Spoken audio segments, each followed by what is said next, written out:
bones on its legs are glowing. I think it's charging up.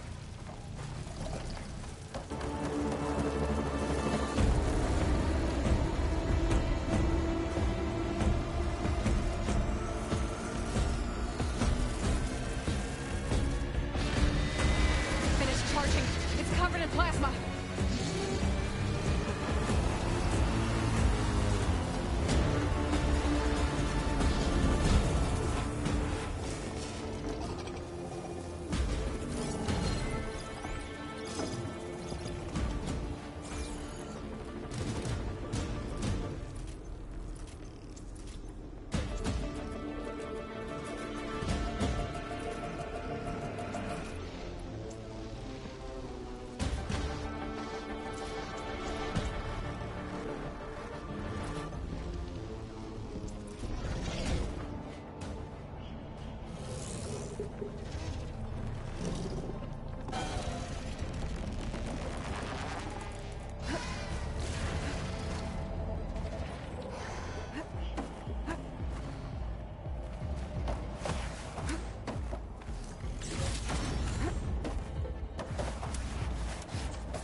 Done.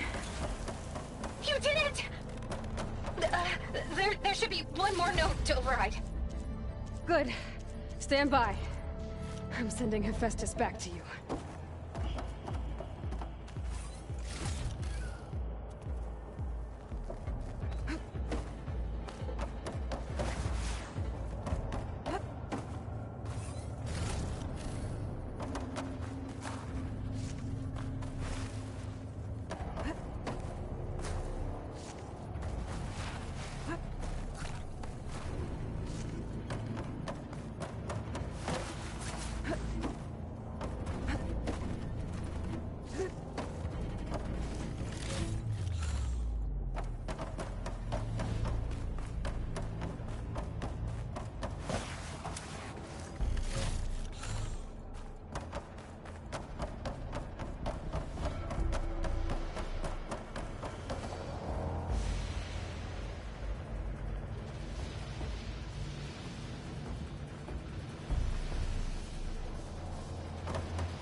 No more hiding, Hephaestus!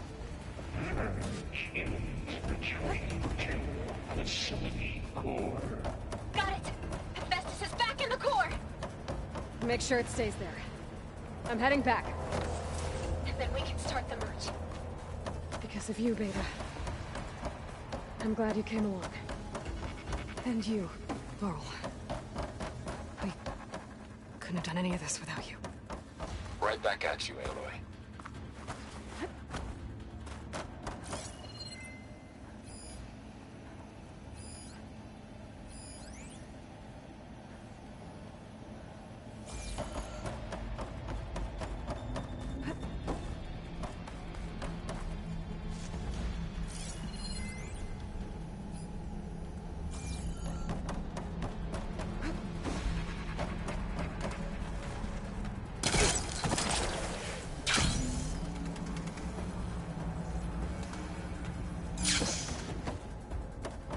Aloy, the bypass. The core is stable. Festus is 100% contained. Now we better get started with the merge. It's all set up. Gaia, establish the link, please. Done.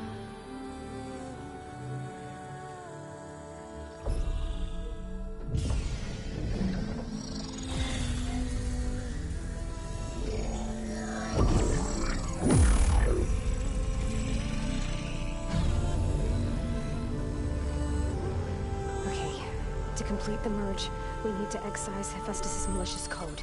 Carefully.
Redundant copy. You cost us quite a lot of time.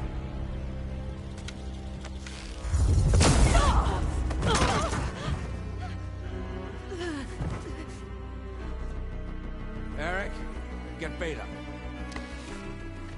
And squash that bug while you're at it.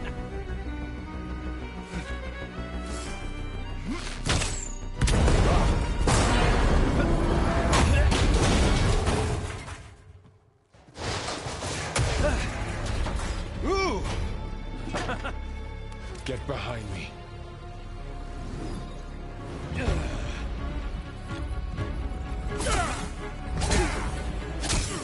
Come on! Quit screwing around. Now we're having fun, right?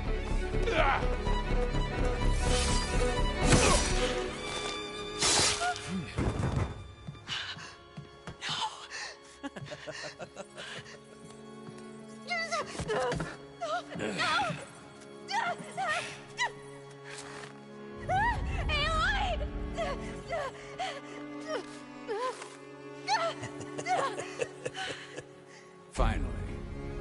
Tilda, get Gaia and Hephaestus ready for transport. Tilda! I failed. Hush. All is not lost. Tilda! What the hell are you doing? Stop her! I can't even see her!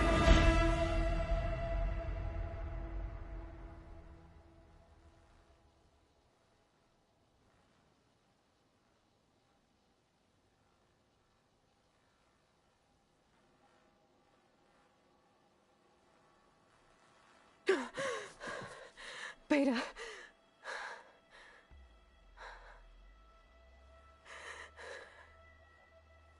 Varl.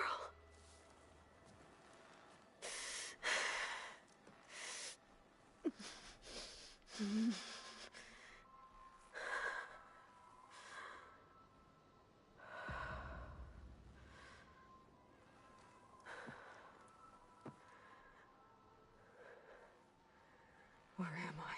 Ah, you're awake. You took quite a hit when Gerard attacked you. I imagine you must still be in a great deal of pain. I can assure you that we are safe. The others can't detect us here. You mean the other Zeniths? You must be Tilda. I wasn't sure if Beta would have told you about me. Where is she? Alive. And while she isn't where she wants to be, not in urgent danger. We must discuss how to get her back, of course, after you've shaken off the cobwebs.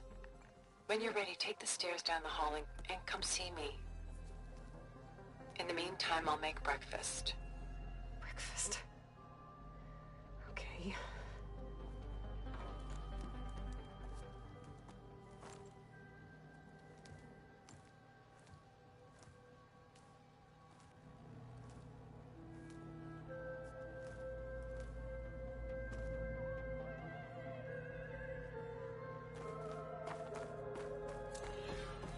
Why did Tilda bring me here?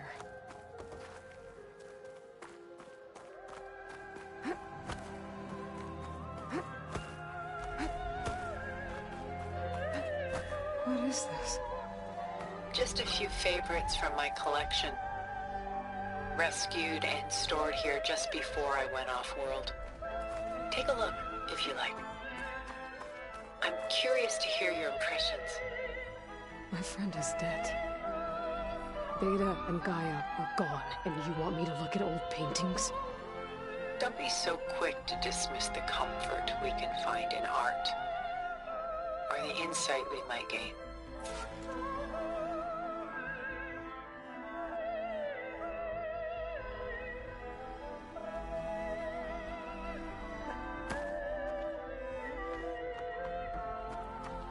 My favorite pairing on the left is Woman Reading a Letter by Vermeer, a true master. And on the right is a forgery, Woman Reading Music, which fooled experts into believing it was a priceless original. Early in my career, I became fascinated with such deceptions. Eventually, I developed scanning software that could detect fakes with unparalleled accuracy. Is that how you made enough money to buy your way onto the Odyssey? Oh no.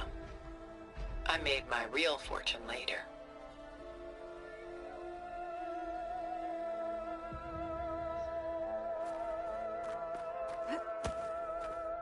This is Rembrandt painting Jeremiah, a man in mourning.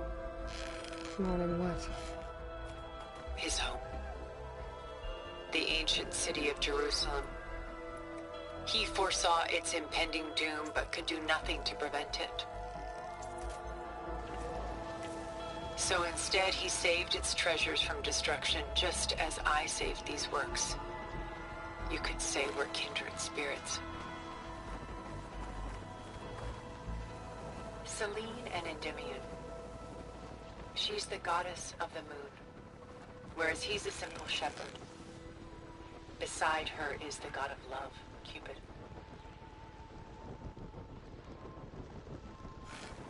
So she's sneaking up on him? More like visiting him in secret. The torch that Cupid bears represents Selene's undying infatuation with him. Though the two must remain apart, her love will forever burn. And why can't Selene and Endymion be together? Selene took a vow of chastity, promising to never take a lover. So when she fell in love with Endymion, she could only visit him at night while he slept. But then wouldn't she be breaking that vow? Think of it as a forbidden love. Though circumstance keeps them apart, still they find a way to come together, however briefly. Why do you keep the forgery? I've always enjoyed studying the two side by side. Both painters capture light, color, and perspective. But what makes one a masterpiece and the other simply an imitation? The forgery looks... sharper? Good eye. The details are crisp. The contrast bold. It tells us more, and yet we feel less. What's in the letter? Who can say? What does the painting tell you? She's... concerned. Whatever's written in the letter troubles her. A burden she can't put down. Fascinating. Why go through so much effort to make a fake masterpiece? The forger initially painted under his own name, but found little success. His work was considered unremarkable. But when he took on the guise of Vermeer, suddenly it was celebrated as extraordinary. But it was a lie. And he knew it. Sometimes we struggle to glean what is real and imagined, even within ourselves. The irony of these two is that Vermeer died in obscurity. He had no idea his work would become some of the most precious, most copied, most preserved pieces in all history.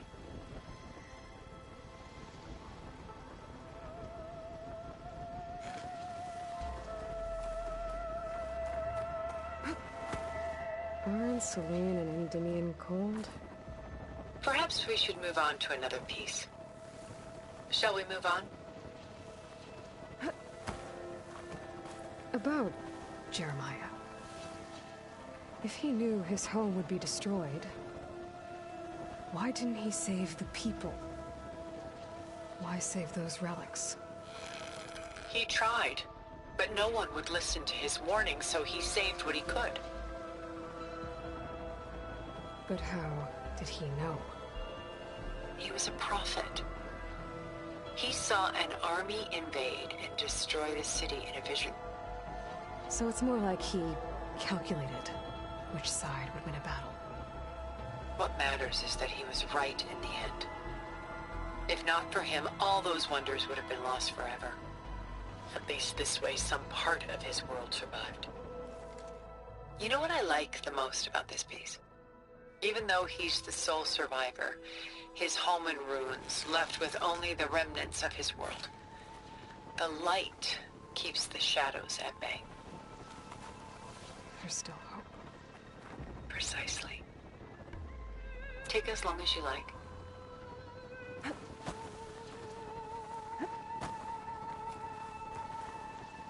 A portrait of the painter, Rembrandt's son Titus, depicted in the habit of a monk. I don't get it. Why would someone like you, with infinite resources, care about this painting of...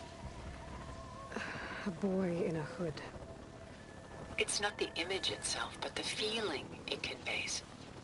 The face is bright and defined, but his eyes are downcast, heavy with misfortune. And the background seems to swallow all light. The painting is infused with a sense of loss. I guess I understand how the painter feels. Works of art such as these can often cause us to look inwards at our own lives. I'm sorry about your friend. Had I been able to intervene, I would have. But the risk of losing you as well was too great. Everything went by in a blur. I couldn't get to him. You know, long before holograms and focus recordings, people relied on art to memorialize their loved ones. Because of works like this painting, their lives are immortalized.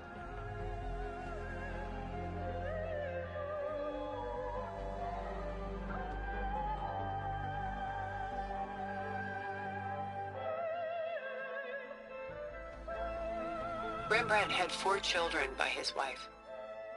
All but Titus died shortly after she gave birth to them. She passed not long after that. Titus became the only family Rembrandt had. Which is why he painted him this way. Indeed. Then tragedy struck again. Disease claimed Titus at 26.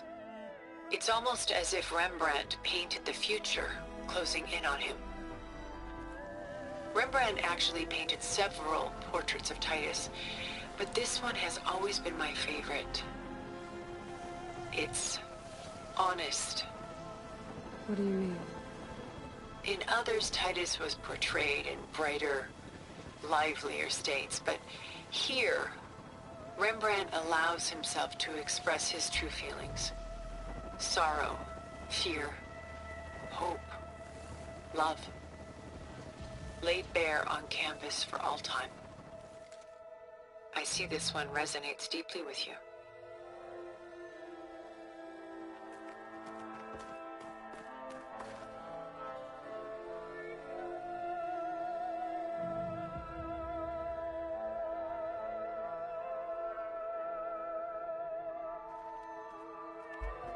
Rembrandt's The Night Watch, by far the most famous painting my homeland ever produced. It was commissioned to honor a militia made up of influential citizens. I guess you must have been an influential citizen. In my day. But not as influential as you've been in this new world.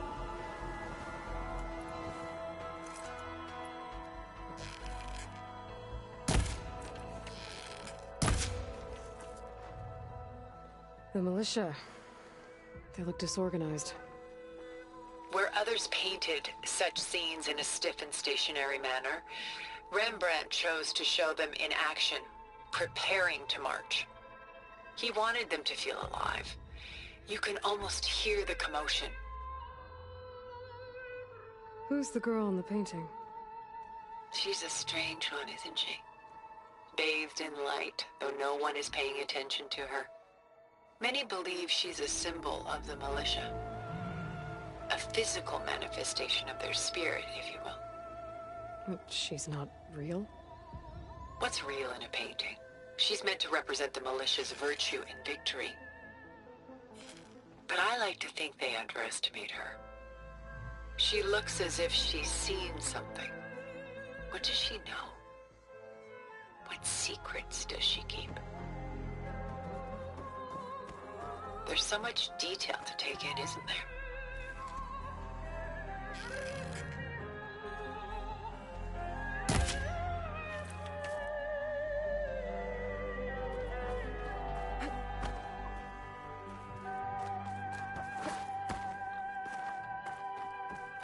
The Gust by Willem van de Velde, the most famous of his many maritime paintings. A ship crossing into the unknown. I guess you're familiar with that. Indeed, which is why I appreciate this composition in particular. Though waves and wind threaten to destroy the ship, it perseveres, clinging to the light even as darkness closes in all around it. Where is the ship going?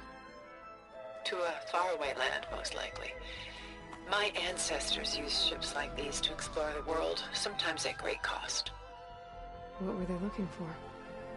Anything of value. They were traders willing to face unknown dangers to make their fortunes.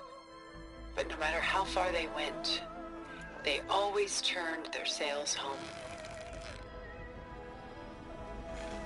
So this Van de Velde only painted ships? It was his specialty, following in the footsteps of his father, Willem the Elder. The two had quite a journey of their own, taking them all the way to the court of a foreign kingdom. Did they ever come home? No, but eventually their lives work did. Take your time.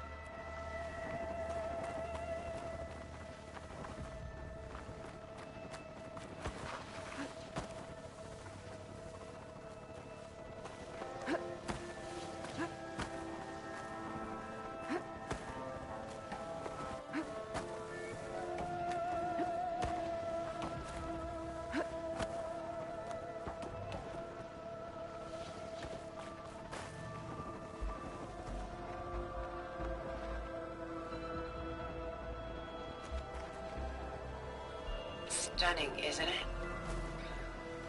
Paintings weren't the only masterpieces of my people's golden age.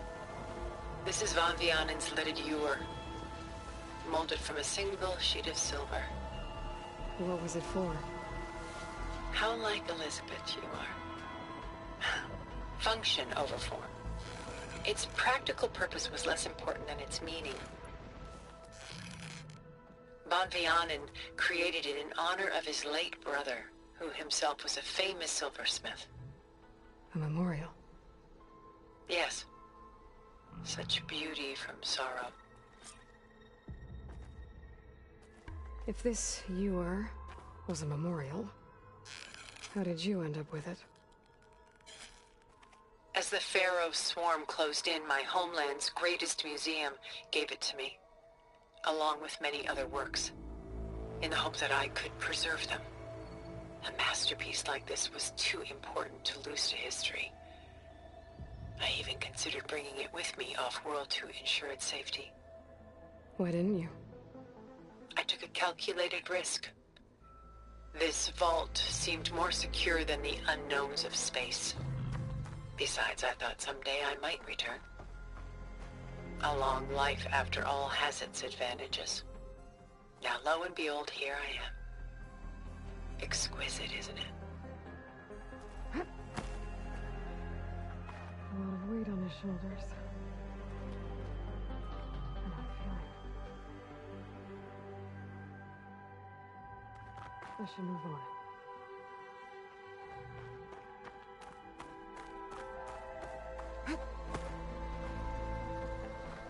Pulling out his hair. Madness out of It's hard to watch her suffer. I should move on.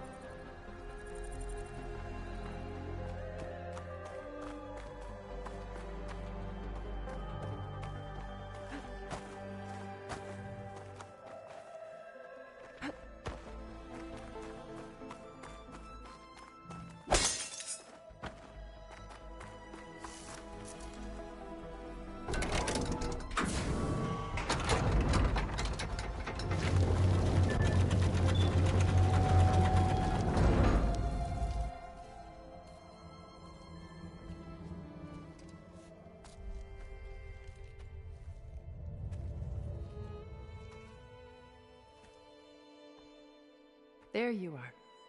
Feeling better? How did you find us? At the cauldron? And what did you do to everyone right before I passed out? All business, I see.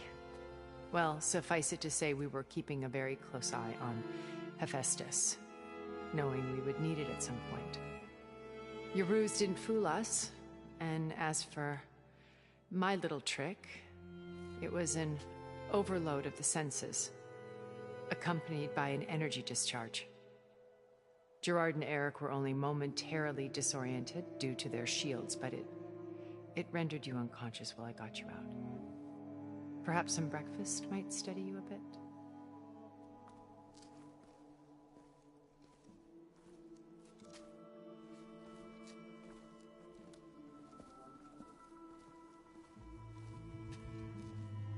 This was your house. The one you recreated for Beta, in the data channel you shared. How perceptive of you. Please, this way. After everything your people have done, you think I'm just gonna sit down and have a chat with you? They're not my people. They never were, and especially not now. You shot off into space with them, and lived with them for 1,000 years before coming back. So what made you suddenly turn on them? Quite simply, this. My old focus. You repaired it? But that means you've seen... Incredible things. What you've accomplished in 2 decades of life.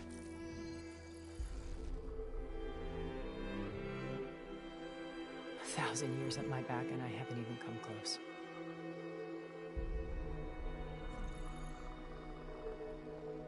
I'm sorry if I invaded your privacy, but I had to. In order to understand. To be enlightened. You truly are Elizabeth's blood. With her drive, her sense of mission,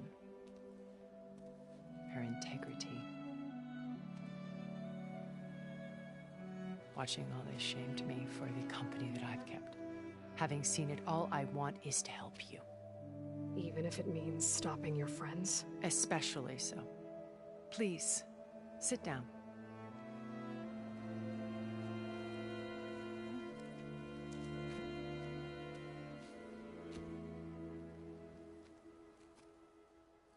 There. That's better. Now, we must recover Beta and Gaia at all costs. By now, you must know that Gerard intends to use Gaia to reboot the Earth's biosphere. Remaking this world to specifications that would only suit us immortals. This process will kill every living thing on the planet. He calls it a clean install. Not if I stop him first. Not if we do. And once he and the others are gone, we can work together to fulfill Elizabeth's dream. I'm sure Beta told you that there's a build of the Apollo database on board our ship. A complete collection of human knowledge. With that and Gaia, we could do everything Elizabeth wanted. Heal the biosphere, educate the people of this world, uplift them. Create the world she imagined. Let's not get ahead of ourselves. From what I've seen, your friends are invincible. I do wish you would stop calling them my friends. And they're not invincible. In fact, a friend of yours has found a way to defeat them. Silence. Oh, he's been a busy bee, building an army powerful enough to crash through Gerard's precious base. Regala and her rebels. Even now she's preparing a final march on the Tenakth capital. When she wins, she'll have the entire tribe under her control. Hundreds of warriors and machines to throw at the base. She's been duped. They'll all perish, of course. But it should be enough to break Gerard's defenses and allow Silence to kill him. Along with all the others. Using the new weapon he's developed. Yes, he's found a way to circumvent our shields. Truly an exceptional man. He's planned for everything. Except you and me. You see, while his army is battering down Gerard's doors, you and I will sneak in through a back way. One that only I know about. While Silence and my friends are busy battling each other, we'll take back Beta and Gaia. I told you I want to help you. I mean it.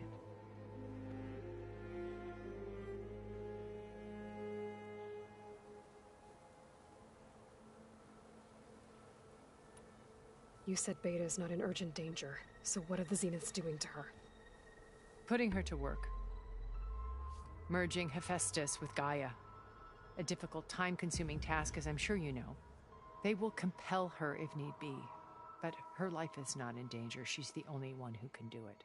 Because you people made her to be nothing but a tool. Gerard's idea, not mine.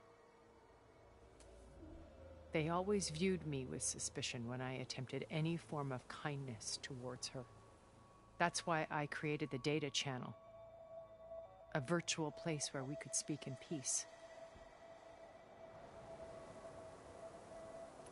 So this channel you shared with Beta, none of the other Zeniths ever found out about it? Gerard believes he's the most cunning of all of us. Even after 1,000 years, he still can't imagine that I would outwit him. The channel allowed me to interact with Beta away from their mistrustful eyes. It offered us a chance to be ourselves. Until you cut off all contact. Yes. Though it pained me.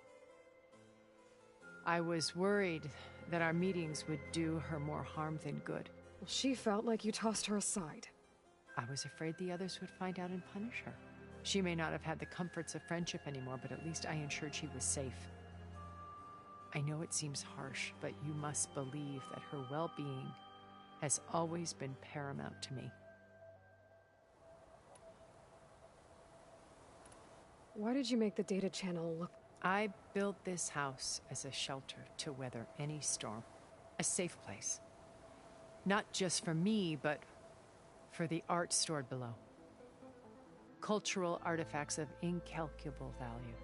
Truly some of the greatest achievements of human civilization. And you wanted Beta to see them? Yes. Her upbringing was so cold and technical. I thought if she could experience Vermeer and Rembrandt, it would bring something else into her life. A heritage every bit as valuable as the scientific and technical data being drummed into her. I'm sorry I had to cut off contact, but I'll never regret sharing this house with her. She needed its shelter even more than I did. Beta told me your colony was destroyed. That you came back to Earth because you had nowhere else to go. It's true. After we reached our destination, a planet in the Sirius star system, we spent decades building a new home. The physical constraints of Earth, the boundaries of mortality, gone. To think of what we could have done with it. It might have been a utopia. Instead, we stagnated, absorbed in effortless comforts and virtual realities. It took a cataclysm to finally yank us out of our stupor. What happened? A massive geological event. We knew of instabilities in the planet core, but we underestimated them. By the time the collapse was upon us, it was too late to stop it. Only a few of us made it to the ship in time. We set course for Earth, the only safe harbor left to us. Which you decided to make unsafe for anyone else. Not me. Gerard. He believes it's better to wipe the canvas clean than work around the smudges. No more primitive tribes, no more combat machines, only a blank slate to do with as he pleases. But we will stop him. All we have to do is get into that base. What exactly is your plan to sneak into the Zenith? We will make use of a lesson I learned from an early age. Always know your exits. In this case, a place where Gerard's new construction meets the ancient foundation, a passage that only I can access. When Silence flings his army at the base, we will enter through this back door, bypassing most of the fighting. The distraction will provide us with a window in which to rescue Beta and Gaia.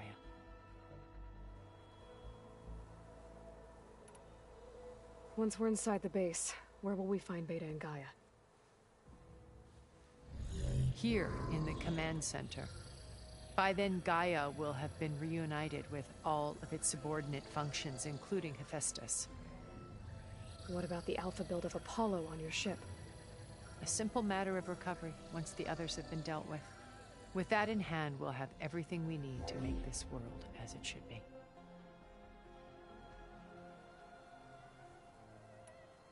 How do you know about Silence's plan?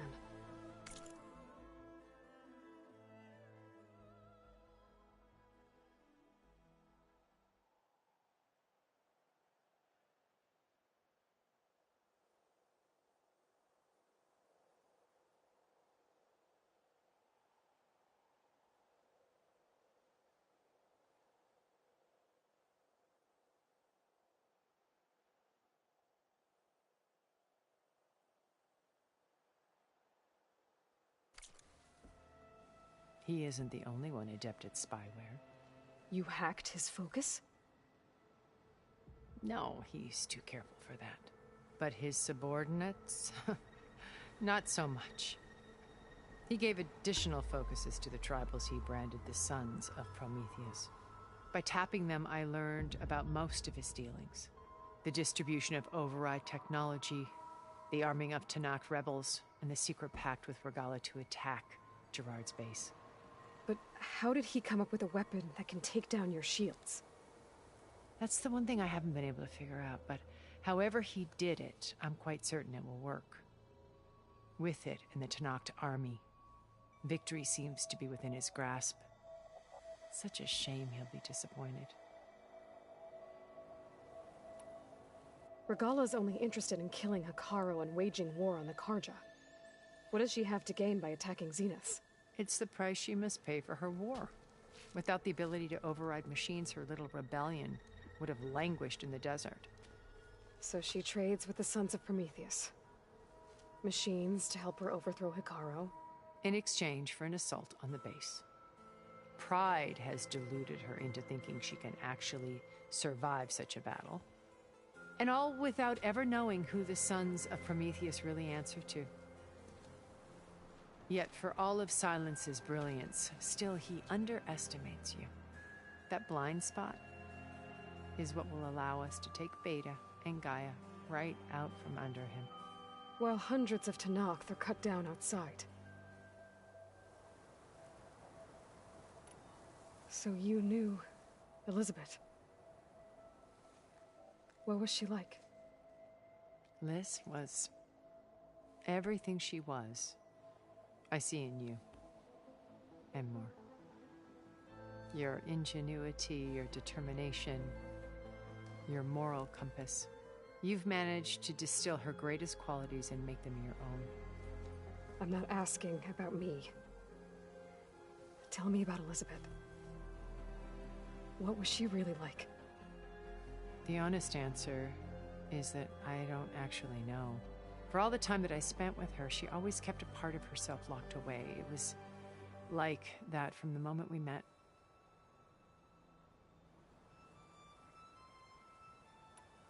So when you met Elizabeth, she was what? Distant? Aloof? Not aloof. Not exactly. It was a summit in Paris about machine learning. A touchy subject in those days. Because regulatory authorities were just starting to clamp down on AIs. Liz gave the keynote address. She had already achieved great renown for her work in automated environmental reclamation. But in her address, she was just starting to imagine the next step. An AI-driven system that wouldn't just act on its programming, but actually take responsibility for its sphere of influence. To care about life. Not just follow orders. Revolutionary stuff. I was fascinated. And I wanted to meet her for a long time. I watched her after her talk. She had spoken with such moral authority, such empathy. But after that, she retreated. I could tell she felt uncomfortable with all of her admirers. It was as if giving the talk had cost her something. I didn't want to be a pest, so I planned my approach carefully. So how did you finally approach? I picked the right moment. Right as she came back to the conference, she had just had her coffee. She was fresh, rested. It was like she had braced herself for the onslaught of colleagues. I asked if I could walk with her, then put forth a question about her talk that I thought was intelligent. Her answer made me realize it wasn't, but she was very welcoming. Almost as if we were previously acquainted. It was only halfway through the conversation that I realized she knew exactly who I was. It was quite a shock to me. My business was trafficking in secrets, and I took great pains to protect my anonymity. So that was Liz, perpetually one step ahead. I came to view our meeting as a metaphor for our friendship. She always seemed to know me far better than I knew her. I guess I know the feeling.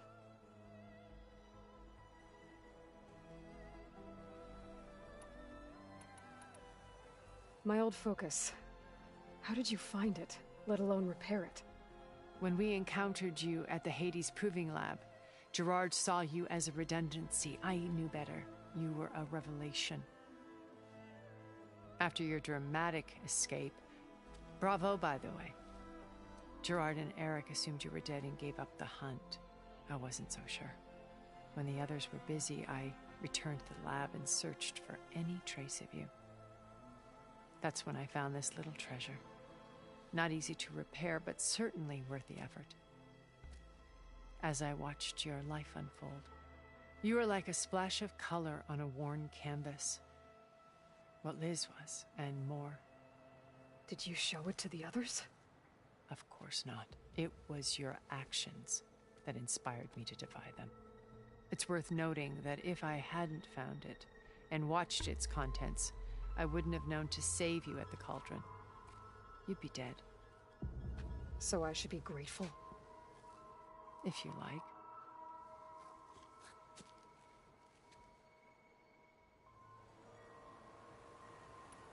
So you know all about me? What would you like to know? Well? When I was 8, terrorists flooded my home city. Thousands drowned, my parents included. I was one of the few. My guardian. Among my peers, I was the strange girl, the orphan to be avoided. All because of circumstances beyond my... Oh. Aren't we? You were an outcast. But you didn't let that stop you from getting what you needed. Neither did I. I climbed my way out of desolation and used my wits to build a fortune. First, from the technical analysis of art and the detection of forgeries. Profitable expertise in those days. But as it turned out, the software I developed was even more useful for counterintelligence.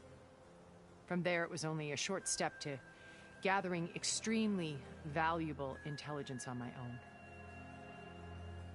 You were a spy? More like a service one could turn to for information. I had to remain anonymous, of course, to protect my privacy. But despite that anonymity, Far Zenith inevitably sought me out.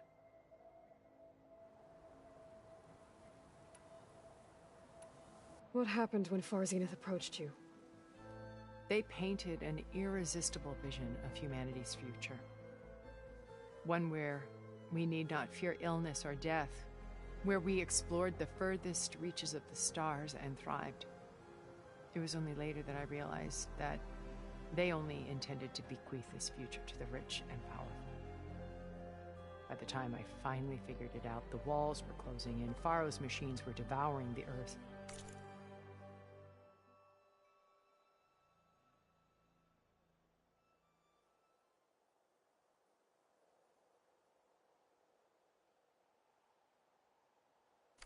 So I accepted Far Zenith's invitation to a berth on the Odyssey.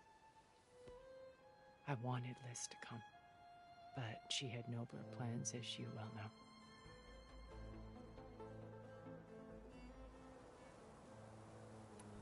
So you didn't know the other Zeniths were monsters until it was too late?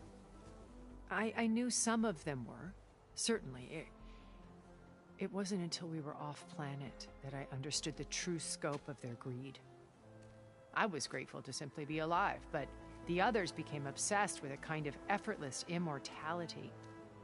They built a colony where machines serviced their every need, where any memory or fantasy could be endlessly savored in virtual reality. It wasn't life. It was stultifying, a pampered dream state. As the decades passed, I withdrew more and more, alone yet again, but this time with eons to consider my mistakes. Now finally, having met you, I feel like I have a second chance. To do what? Help you, of course.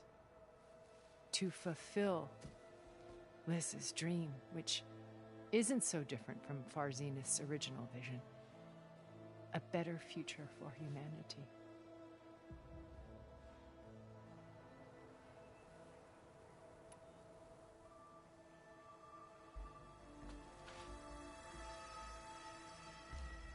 First Varl. Now Hikaru and the Tenakth. Your plan would wipe out an entire tribe. There has to be another way. We are in an admittedly desperate situation, but I assure you there isn't. Remember Zero Dawn. Elizabeth's sacrifice. Sometimes many have to die for a new world to grow. If it looks impossible, look deeper. Wait. The data channel. It still exists, doesn't it? I need you to open it. Let me talk to Beta. Impossible. We might be detected. It's worth the risk. There is another way, one where the Tanakh survive. But we won't. If the others... If you want to help, open it.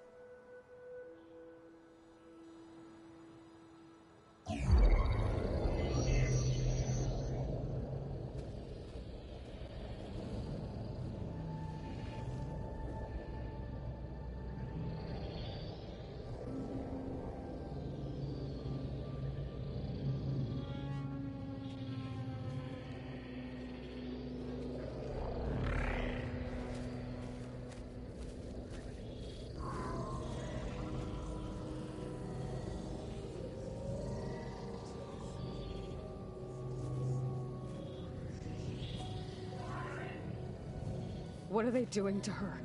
Virtual reality dissociation. The manual merge of Hephaestus will take hours upon hours of tedious micromanagement. If she resists the work, they run simulations to induce feelings of isolation and despair. Beta, can you hear me? You're alive. They're watching me. I can't hold up this extra projection for long. You should have killed me. No. No, look at me. I'm coming for you. I promise. Okay? I just need you to hold out a little while longer and work on the merge.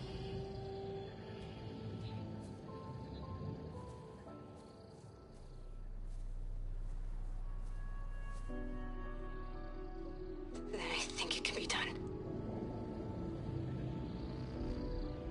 I'll contact again when it's time. Can you hold on? As long as I know you're coming for me, I can endure anything.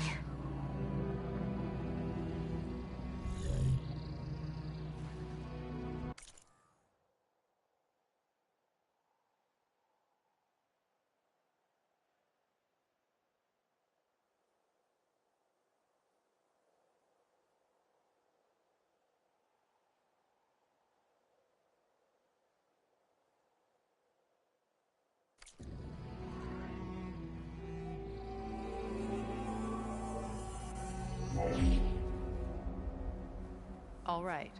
I did as you asked. Now I think you need to tell me what you're planning. I'm going to take Silent's army away.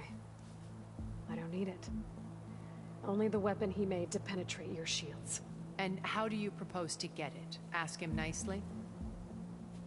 Without Regala and her rebels, he won't have a choice. We'll be his only option. Only option for what? What did you tell her? That is between me and my sister. Will be Silent's only option for crashing that base. I'll tell you the rest later. But first, there are a couple of things I have to do.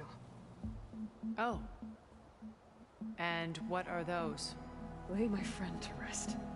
And then I'm going to use the override that Beta gave me at Gemini to put an end to Regala's rebellion.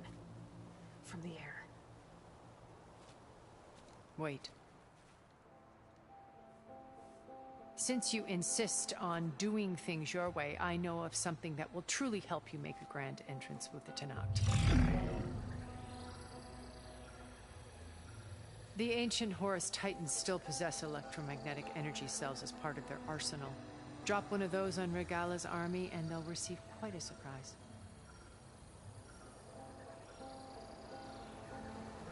So go, do what you must. I'll come to your base if you manage to bring Silence to the table. Not if. When.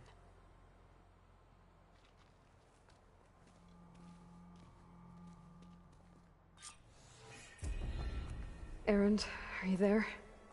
Aloy! Aloy, is that really you? Yeah, it's me. Where's everyone else? We're all... we're back at base. What happened? It might be easier to explain in person. I'll try to join you there when I can. Okay. We'll wait here for you.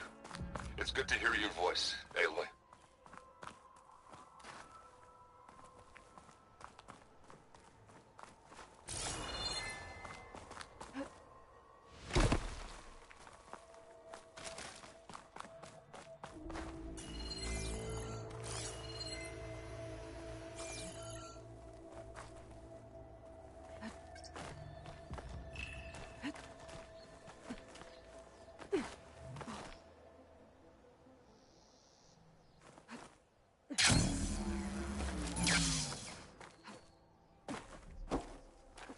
Just to let you know, I'm now patched into your focus network. Great. I take it the other Zeniths can't hear us? Of course not. And they don't know about your base either, in case you were wondering. I've sent you data on the Horus energy cells you can use against Regala's forces. Reach out to me when you're ready to acquire one. Understood.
manage.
try something other than fire.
Is that enough?